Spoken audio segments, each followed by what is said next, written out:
Boa tarde, professor. Meu nome é Douglas e eu vou representar o meu grupo nessa apresentação final do trabalho de MLP. O meu grupo é composto por mim, Douglas e o Henrique Conte, e vamos falar sobre a linguagem Swift. Bom, dando uma introdução sobre o que a linguagem Swift é, quando ela apareceu e para que de fato ela surgiu. Bom, a linguagem Swift foi criada em 2014 pela Apple e apresentada para o mundo em 2014 na Conferência Mundial de Desenvolvedores oferecida pela Apple. A linguagem ela é utilizada para desenvolver aplicativos mobile compatíveis com sistemas operacionais iOS, macOS, watchOS, tvOS, entre outros. E ela foi criada para substituir a linguagem anteriormente utilizada para desenvolver aplicativos mobile para as plataformas iOS, que é Objective-C. Bom, Objective-C era um layer por cima da linguagem C, ou seja, todos os comandos em C funcionavam. Porém, ela era uma linguagem que não era muito performática e nem muito eficiente. Por isso, o Swift chegou para tentar mudar essa história. A Conferência Mundial de Desenvolvedores que eu comentei anteriormente, ela é uma conferência que acontece anualmente, onde a Apple introduz novas tecnologias que foram desenvolvidas durante o ano. Bom, falando uma visão geral agora sobre a linguagem. A linguagem Swift ela é uma linguagem orientada a protocolos, diferentes de outras linguagens atualmente que são orientadas a objetos, porque em vez de focarmos nos objetos, nós focamos no objetivo a ser cumprido, nos comportamentos, habilidades e funcionalidades do programa. A gente vai voltar depois um pouco nesse tópico de orientação a protocolos para exemplificar melhor o que significa isso. Mas, seguindo os outros tópicos, podemos falar sobre segurança.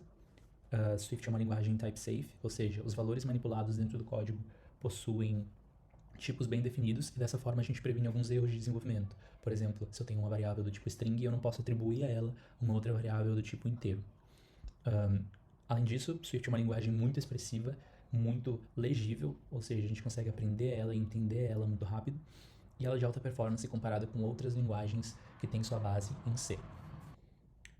Bom, agora eu vou falar sobre alguns tópicos que são super relevantes e característicos da linguagem Swift e que vale a pena a gente adentrar um pouquinho e discorrer sobre eles. Bom, vamos iniciar falando um pouco sobre a orientação a protocolos, que a gente tinha comentado anteriormente. Bom, na orientação a protocolos, a gente pode definir protocolos, que são um tipo de implementação abstrata, que vão definir alguma série de comportamentos e atributos para uma classe específica. Os protocolos eles acabam agindo como uma especialização de dados e serve para a gente nos ajudar a lidar com com os dados de uma forma um pouco mais abstrata.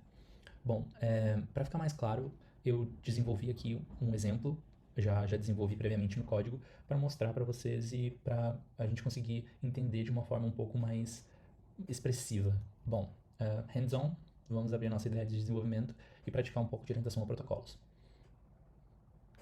Aqui estamos na nossa ideia de desenvolvimento e a ideia é praticar orientação a protocolos criando um jogo muito simples, a estrutura inicial dele pelo menos. O jogo a gente se baseou no Flappy Bird, que é basicamente um jogo onde a gente clica na tela e um passarinho voa.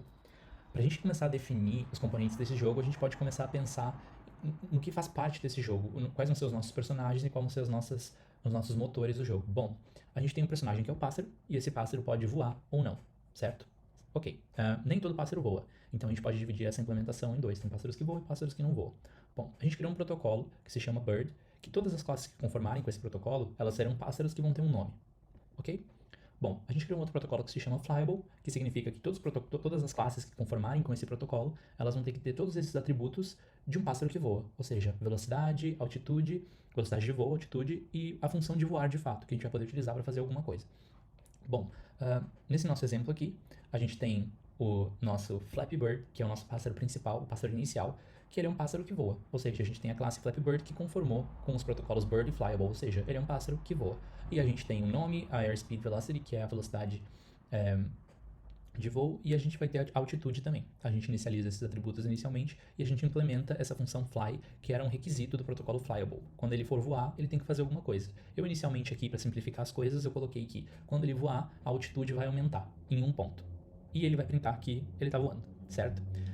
Na nossa implementação, a gente tem um outro pássaro que se chama Golden Bird, que ele é um pássaro muito pesado porque ele é feito de ouro maciço, ou seja, ele não vai voar. Ele é um pássaro, mas ele não vai voar. Então ele só está conformando com o protocolo Bird, que tem um nome, certo? Beleza. Bom, aqui em cima eu acabei não mostrando a implementação, mas eu tenho uma ferramenta do jogo que é uma session, ou seja, cada partida vai ser uma session, e cada partida vai ter um pássaro relacionado a ela. E cada partida também vai controlar os taps do usuário, ou seja, quando o usuário der um tap, eu quero que o pássaro voa. Como vocês podem ver aqui na implementação, cada partida tem um pássaro, e quando eu der um tap, caso o pássaro for do tipo flyable, ou seja, caso ele conforme com esse protocolo, eu quero que ele voe. Caso ele não conforme com esse protocolo, que é o caso do Golden Bird, que ele é muito pesado e ele não vai voar, eu simplesmente não vou fazer nada no momento inicial, quando eu clicar na tela, beleza? Bom, vamos inicializar os nossos componentes do jogo e jogar uma partida simples. Eu tenho meu Flappy Bird, que ele é do tipo Flappy Bird, que ele é um pássaro que voa, e ele tem uma velocidade inicial e uma altitude inicial. Bom, a gente tem um Golden Bird também. O Golden Bird ele é um pássaro que não voa, ou seja, eu só preciso definir para ele um nome. Eu vou inicializar duas game sessions diferentes, ou seja, duas partidas diferentes, uma com Flappy Bird e uma com Golden Bird. E eu vou dar 3 user taps no Flappy Bird e 3 user taps no Golden Bird. Como a user tap ela é utilizada para o pássaro voar, como o Golden Bird não é um pássaro que voa, não vai acontecer nada, porque ele não conforma com o protocolo de voo. Porém, o Flappy Bird ele conforma com o protocolo de voo e, consequentemente, ele vai voar. E a gente vai conseguir ver isso aqui no console, porque eu coloquei para printar toda vez que um pássaro voar.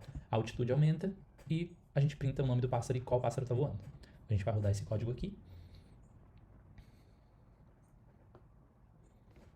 E a gente consegue ver no console que apenas o Game Session do Flappy Bird tem saídas no console, porque ele é o único que voa.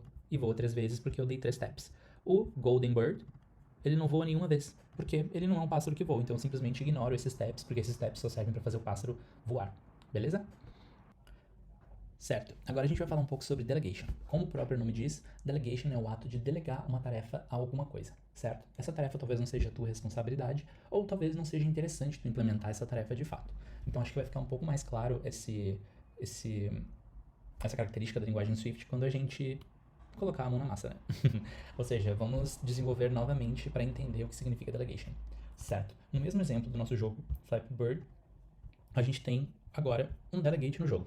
Esse delegate ele basicamente vai servir para avisar a minha game session, ou seja, a minha sessão do jogo, que um pássaro atingiu uma altitude máxima. E quando isso acontecer, eu tenho que pausar o jogo. Beleza? Ou seja, o delegation ele não passa de um protocolo que ele vai ser utilizado para avisar alguém de alguma coisa. E esse alguém que foi avisado vai ter que tomar alguma ação em relação a isso. Beleza? Certo. Vamos ver então quem vai implementar esse protocolo Bird Altitude Warning Delegate. Quem implementa esse protocolo é minha Game Session. Por quê? É minha Game Session que vai ter que tomar alguma ação quando algum desses pássaros, quando o pássaro dessa Game Session específica, ele atingir a altitude máxima. Beleza?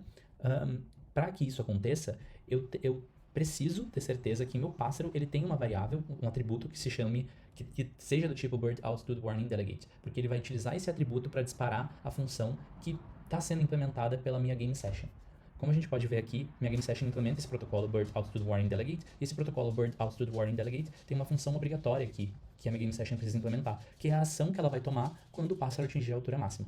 Beleza? Quando o pássaro atingir a altura máxima, ela vai dar pausa no jogo e ela vai printar o nome do pássaro e dizer que ele atingiu a altura máxima. E para que isso aconteça, eu vou dizer que sempre quando eu inicializar uma Game Session com um pássaro, eu vou dizer que o responsável do delegate, desse delegate específico do altitude warning desse pássaro, vai ser a minha própria game session. Ou seja, assim eu garanto que quando o pássaro atinge a altura máxima aqui, ele está voando, ele atingiu a altura máxima e ele dispara isso aqui, eu tenho certeza que eu estou acionando, basicamente, essa função aqui.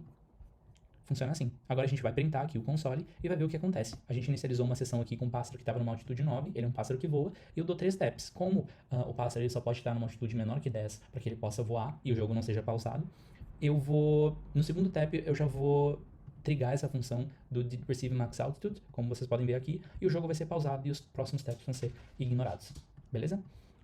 Voltando agora para a apresentação, a gente vai falar um pouco sobre a análise crítica.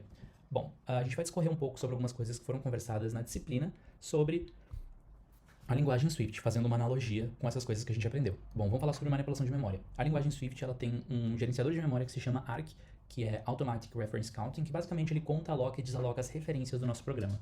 Ele auxilia os desenvolvedores, porque assim os desenvolvedores não precisam manualmente fazer esse papel. Beleza? A linguagem Swift ela é muito simples e muito fácil de aprender. Em poucos minutos a gente consegue colocar nosso app no ar. Como vocês viram ali, era super simples o código. Ela é muito expressiva e concisa. O código Swift ele é super legível e fácil de compreender. Ele possui estrutura de controle básica, como nas outras linguagens. Ele tem os iteradores, os controles de laço, desvios condicionais, e todos com uma assinatura própria da linguagem Swift. Cada um desses iteradores tem uma assinatura diferente em cada linguagem, né? Swift tem várias funções de alta ordem, como flat map, map, compact map, for each, filter, e entre outros que são capazes de fazer essas transformações e manipular os dados de uma forma que consiga abstrair pra gente bastante lógica e simplificar a nossa vida. Bom, a gente pode também falar um pouco sobre performance. Swift é muito rápida e eficiente, e ela pode ser até 2.6 vezes mais rápida que a linguagem anterior a ela, que é Objective-C. A gente pode falar também sobre reusabilidade. Em Swift a gente pode construir métodos, bibliotecas estáticas e frameworks que encapsulam implementações e a gente pode utilizar essas implementações em outros projetos ou até mesmo no nosso mesmo projeto, só que de forma mais isolada e testada. Beleza, a gente pode concluir que Swift é uma linguagem que é amplamente utilizada, embora ela seja uma linguagem muito nova, e ela é muito rica e possui muita documentação referente a ela, e a tendência é que ela cresça muito mais e muito mais pessoas usem essa linguagem, ainda mais nesse momento, nesse contexto que a gente está de pandemia, onde vários serviços que a gente tinha de forma presencial acabaram se tornando digitais. É isso, espero que vocês tenham gostado e muito obrigado.